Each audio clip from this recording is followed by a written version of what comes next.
Hi, I'm playing Bob Ross today. He is one of our art superheroes.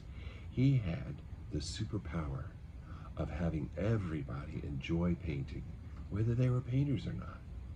I'm not really a painter, but I'm playing like I am because of Bob Ross's inspiration. His superpower was learning an art form and presenting it in a beautiful, soothing way. Some people didn't even paint the pictures that he was painting, and he was teaching them how to paint. They just liked to hear him talk. And everything was okay with Bob Ross, and everything you did was okay because there were always just happy little accidents. There were no mistakes. There was no hurry. It was just cool and smooth, and everything was beautiful in Bob Ross's world.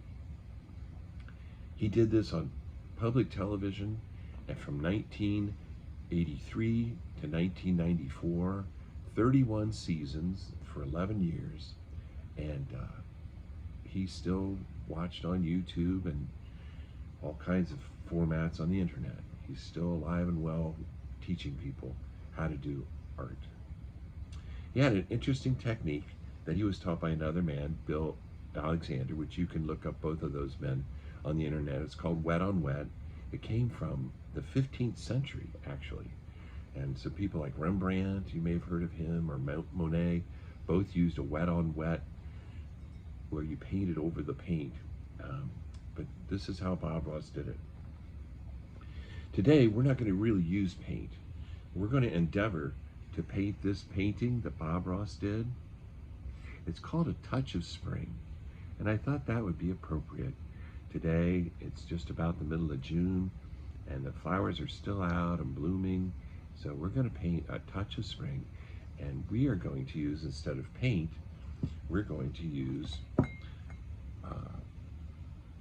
watercolor markers and some brushes of different sizes, some wider ones and some smaller ones, and just a little water, and I've got some paper towels in case I make a mess. Okay? So he was interesting that he didn't sketch out what he was going to paint. He just kind of had it in his mind and went for it. I painted one similar to that earlier, but I did sketch this out on the canvas, and then I added in the colors, and I'm still working on it. He would paint 3 paintings, one to sit over at the side while he was painting the one on television live so he could refer to it. And then when the show was over, he'd spend a little more time doing a really much more detailed one. But you look up Bob Ross on the internet, okay? Watch some of his videos. I think you'll really like them. There's even at least, I think, 3 different games you can buy about Bob Ross and his painting expertise. He was an art superhero. So if you're ready, got your brushes, got your markers, your colored markers, here we go. Now, let me say a couple things. When we're working with a white canvas and we're putting color on the canvas, there is no way that we can put white on it without having paint. So we have to kind of think ahead a little bit. If we want some white, we have to leave it there. I've got some white from the reflection here on the water. There's some white up here in the blue sky. It looks like clouds. This is the one that I was working on before I came to you, and I just wanted to mention that. Now, Bob Ross, because he was a painter, he just had that vision in his mind, and he would just sit down and paint this. He spent 20 years in the Air Force. Most of that time was in Alaska. So in his paintings, there's lots of nature scenes, lots of mountains, lots of woodland scenes. He really loved the outdoors, and he loved animals. When I started this painting, I went ahead, and you can do this if you want, or you can actually pick out another painting of Bob Ross's that you'd like to try. But I sketched in just where this little rivulet is, so I could kind of get the borders. I sketched some of the hillsides, kind of over here. I had in mind this one coming up here, and a little bit of this pink flowery stuff and some of the yellow back here. And I had an idea that I wanted these trees back here. Interesting too, there's a dead tree right in the middle, and Bob Ross always said, well, you know, there are dead trees and live trees in a forest. So he was all about letting things happen and letting them be as they could be. So that's it. And I thought I'd show you a little bit on this other blank canvas, a little bit of maybe some of the water and some of the sky, and why it's important to leave the white that you're going to want at the end, okay? So hold on just a second. Let me just show you. If I took my pencil, and like I said, you don't have to use a pencil, but I find it's a little easier. I sketch very, very lightly. Don't draw hard lines. This is just to help you remember where you want to go with this little riverlet. It goes up here. It takes that beautiful turn, like he would say. And it goes back in there and takes another little turn around that part. Comes up here. Everything was happy in Bob Ross's world. And it could be happy in your world too, he'd say. It doesn't have to be just like his. Doesn't have to be like mine. This is your painting. So yours is going to look a little different than mine. Let's see, we'll bring that. And the little hillside comes up here. We'll get some trees back here. All kinds of trees and bushes coming out in the springtime. See, they don't even look like trees, do they? They might to you, they don't to me. Not yet. These are pine trees. Some people like to call them Christmas trees or fir trees. Okay. So, I want to leave some white, like I said, in here. So, I'm going to take this blue marker. I'm going to do some water. And what I'm going to do is just kind of gently, once again, gently put some blue in here. I'm leaving some white.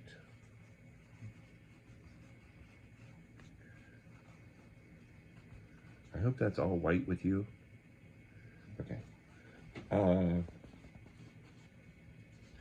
And then, as you know, if you've looked closely at water or grass even, it's not just one color. So I've got several colors of blue, and before I get into messing it up a little bit and making it blended together, I'm going to add another bluish color. What is this called? Graphic green. Actually, it's a little bit of green. Yeah, I don't think I like that one too well. Let's pick another blue. This one. It's a little darker blue. Oh wait, here's a good one. I like this one. Comes out nicely. And make sure you're using watercolor markers, okay? You can't do this with permanent markers. It won't happen. Because once I get some of this blue on, we're going to start the magic of blending it. Okay, so we got it about like that. Put a little more in here. Remember, don't cover up all the white. Go around that corner.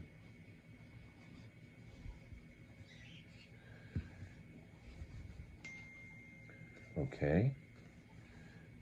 Then I'll take a brush, and just for starts, I'll take this brush. It's just a kind of small, medium brush, just to show you how it works. And you can always add more water, but when you do that, you see, all I'm doing is painting over the markers and starting to blend them together, the two blues. I'm coming in here, I'm leaving a little bit of white. I can always paint over the white, but I can't take the paint off of the white. So you keep in mind, and there's very little water on here. See, I've got so much little water. I'm holding it this way, but it's not even dripping. So it's just damp. And you can just mess with it and see how it goes. Some reflection on the river. water flowing along. You see those little lines there? If I just do this and tickle them, they'll go back in. Coochie, coochie, coo. See? Bring it all the way down to the edge of the canvas. Make sure you get to the edge. So leaving some white. It's not working the way I want to. Give a little bit more water.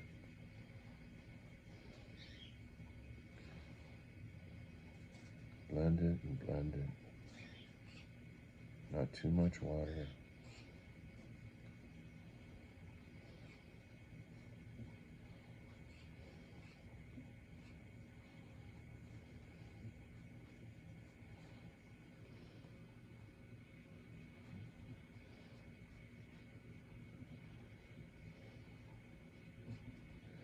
Okay, it kind of looks like a little blue water river. Yeah.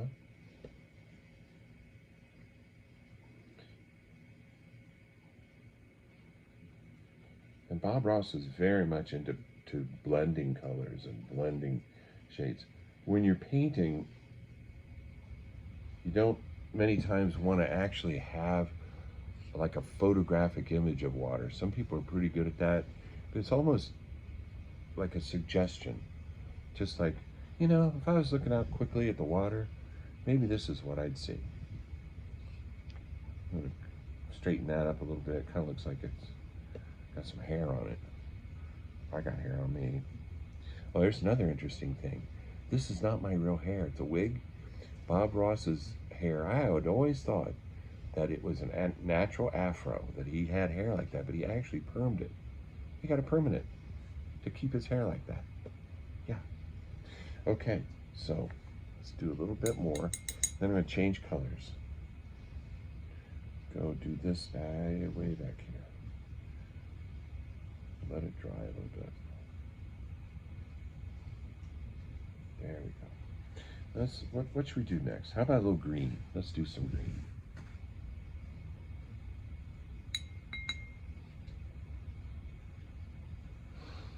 Oh, let's see. We got several greens too. Like I said, water's not just one blue. Grass is not one green. How we doing there, Noah? Noah's my cameraman. He's holding the camera up.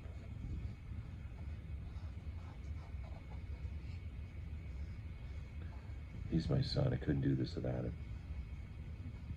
He's the greatest cameraman ever. He watches Bob Ross. He's seen him on YouTube. Haven't you, Noah? Yes. He probably shows up once in a while on TikTok or somewhere else. Somebody does something. So this is a little bit of green here. And I'm using, see how that's a pointed brush? So I just laid it on its side instead of drawing straight lines like that, which you can do, but I get more coverage if I just do the side of the marker.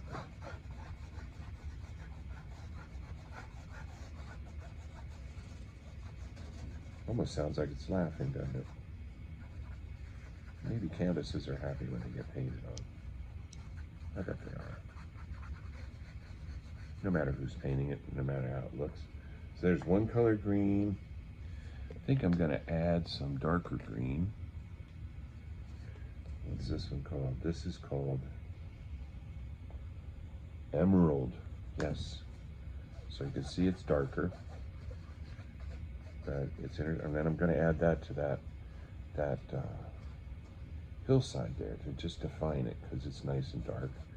So we are going to blend this just like we blended the water.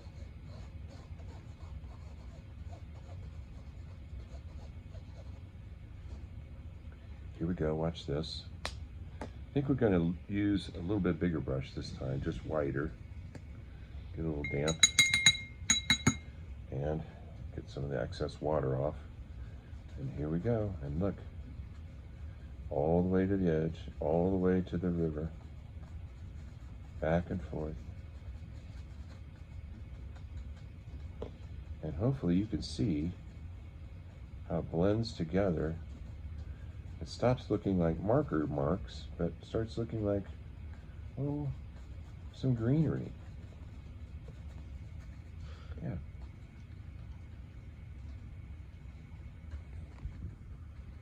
kind of use the side of the brush. Come up here. I want to keep that line, but I want to get the white out of here because not too much white in the grass unless it's got snow on